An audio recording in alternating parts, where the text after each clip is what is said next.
Hey guys, Kay Bella here, and I am a holistic wellness coach and also the founder of the Rebellious Wellness Society for those of you who are new to the channel.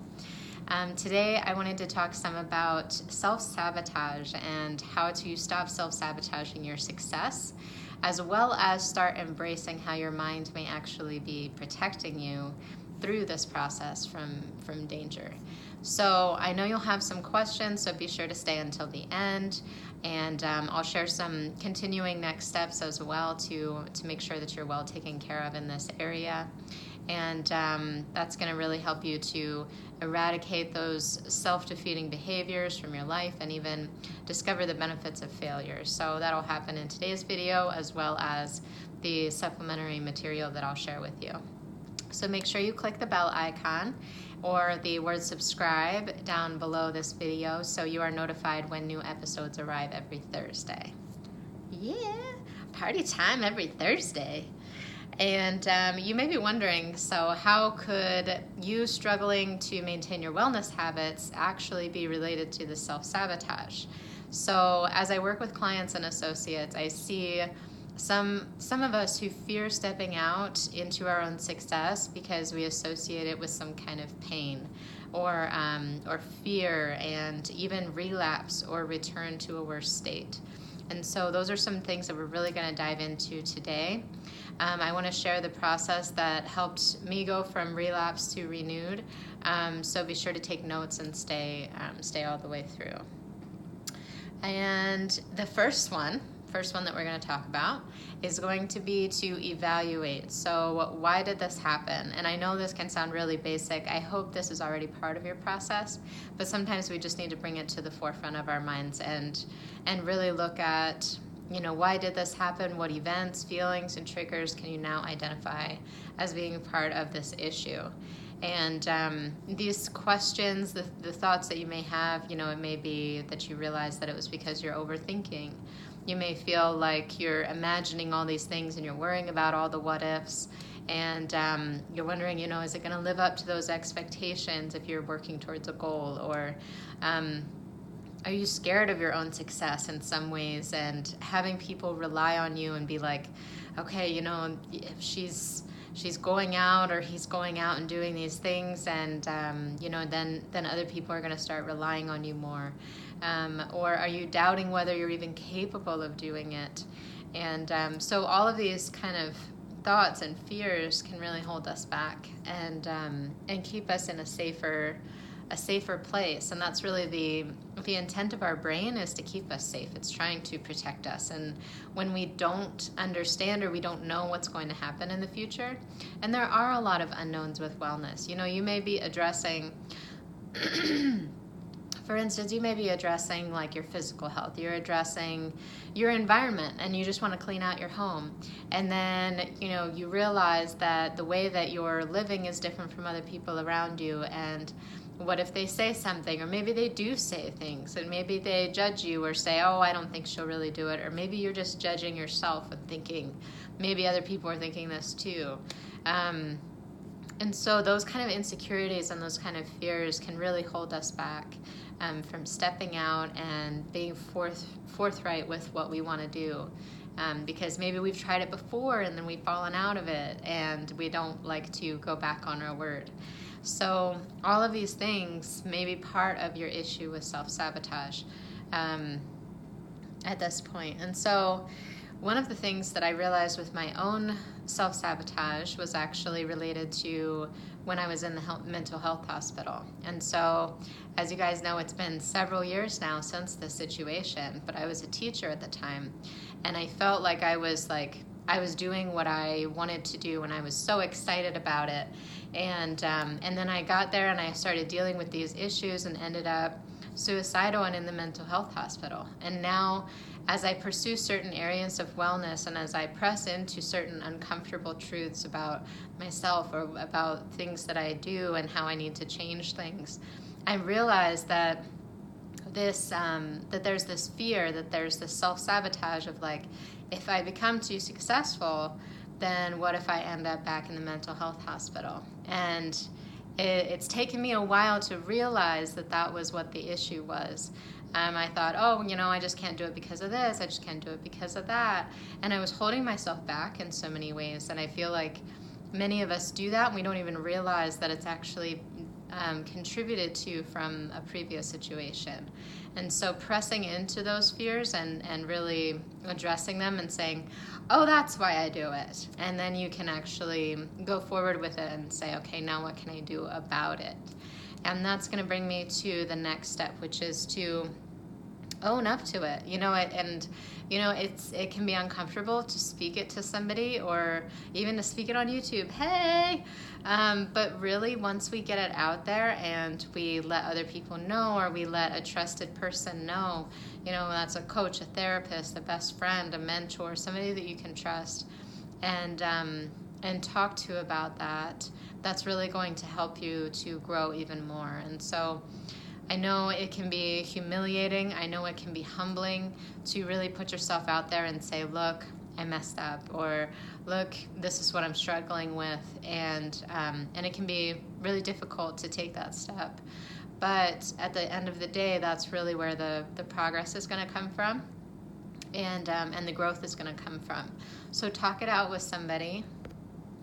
Talk it out with somebody that is going to not judge you and not tear you down, or even someone who will directly tell you how to fix it. I feel like there's a time to teach and also a time to listen. This is going to be one of those situations where that person needs to be ready to listen and ready to ask you those questions and say, okay, let's guide you through this and talk this through. This is not a time for a lecture or anything like that. You're looking for somebody who is a guide and a good friend and somebody that you communicate well with. For example, when and this is kind of a little bit of a layout of how this conversation can go. When clients talk it out with me, or when I'm working through it with somebody, we reflect on what happened leading up to it, and then also, were there any signs of what was happening, like I've talked through in that first step?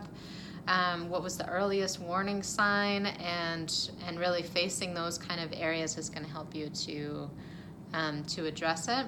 Also looking at what are your limiting beliefs behind reaching this goal. And so as I shared, I fear my own success sometimes because of fearing that I'm going to end up in the mental health hospital. And so the limiting belief may be, do you fear being judged if you go to the gym and work out and you see other people with their beefy arms and you feel inadequate? Does more success with business scare you because it means more responsibility, or it could lead to relapse? What are you facing as some of those greatest insecurities that keep you going back to that place? And then from there, I want you to create an affirmation around that. And so when you're looking at an area of struggle and you're talking it through with somebody, they can help you to guide you through this process. You can also work on it for yourself as well. But come up with an affirmation, a statement, an empowering statement that you can say that almost brings tears to your eyes. If it doesn't really bring them to your eyes, almost brings those tears to your eyes and says, I'm facing this fear, I'm addressing this limiting belief, and it's not going to hold me back anymore. So you want to face it head on. You want to have that statement, repeat it often, repeat it frequently, get it friggin' tattooed on your arm, I don't care, but just make it somewhere that you have it prominently, that you're reminded of it all the time. My mantra for a while now has just been one day stronger. And I repeat that affirmation to myself. Each day I want to be stronger. Each day I want to be better than the day before. And no matter what situation happens, that's still my affirmation. I'm still going to grow through it. And so think about what affirmation is going to help you to propel that mind, like get rid of those limiting beliefs and really just propel you to think in the right direction and steer you in the right direction. So why do we need to do this process? Why do we need to talk it out with somebody? Why do we need the affirmations? Because you're rewiring your brain, for one, and then you're also putting it out there. So many of these relapses are hidden things. They're secrets, and we try to keep them secret, and we don't want other people to know about them.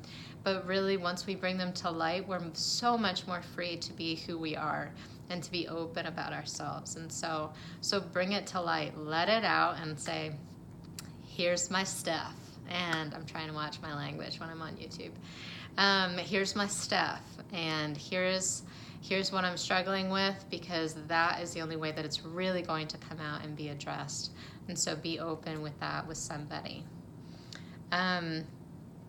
Let's see. And the third step is to let it go. And so I know that can seem oversimplified. You've heard it before, but I'm going to explain it a little bit deeper and different. So we all hate relapses, right? We hate falling off the wagon, whatever you want to call it, whether it's nutrition, fitness, mentality. But we keep if you keep yourself, in that state, it's kind of, I want you to think about how long do you need to suffer for the fact that you relapse. I think sometimes when we relapse or we struggle or we're dealing with self-sabotage, then we beat ourselves up for a long time, and we feel like, I just need to keep beating myself up for this issue over and over again. When is enough enough? When are you going to let yourself off the hook and just move on and go past it?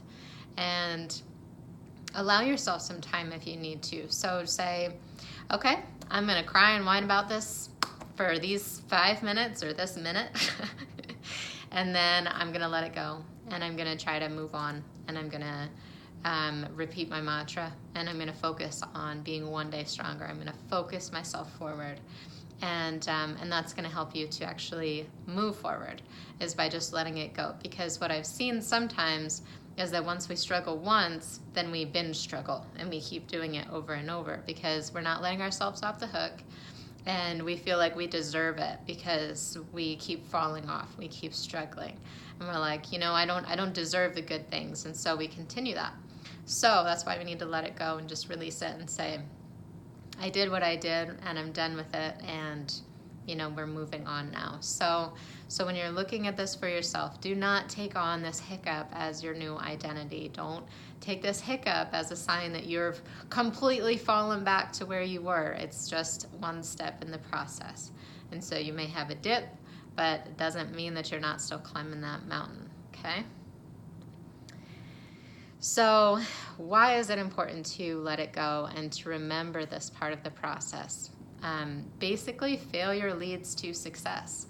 And so the more that we fall and the more that we struggle through these things, I'm not saying keep relapsing because you'll learn every time, but I am saying that when you relapse or when you self-sabotage and you realize that you are defeating yourself, then learn from it, because that's going to help you to be that much stronger the next time. And so because of the struggles that I've had with this, and because of being open about these struggles, then other people have come that have been more open about them as well. And they say, I heard your story, here's mine. And I can't tell you how many messages I get like that, even from people who don't end up being clients, but they tell me everything, and they're like, this is my stuff. And it's so much more powerful to go through these experiences, learn from them, grow past them, so that you can be an even better coach, a better therapist, a better mental health professional, whatever your field, a better entrepreneur who's serving your clientele. You really want to just accept that failure happens and that it's going to lead to that success. So now let's chat. So down in the comments below, or if you're on a page where you can private message me, feel free to do that as well. But share how you plan to implement the steps from today. What are some things maybe that really stood out to you that you're like, that was really what I needed, or that's where I need to focus. What do you recognize now after listening to this about yourself? So I know that's a couple of different questions and ideas, but I really just want to start the conversation with you about what you can do now from here. And so I hope you'll participate in the comment section, because I love to hear from you guys. So if you benefited from this video, you may be realizing how it's deeply connected to a bunch of different areas of your life. And so, your self-love, your relationships with others, your environment, your nutrition, your fitness, and you're noticing that these limiting beliefs or these issues are underlying all of these areas. And if that sounds like you, and if this video was really beneficial to you, then I encourage you to check out my longer masterclass, and you'll be able to sign up for that down in the description section on YouTube.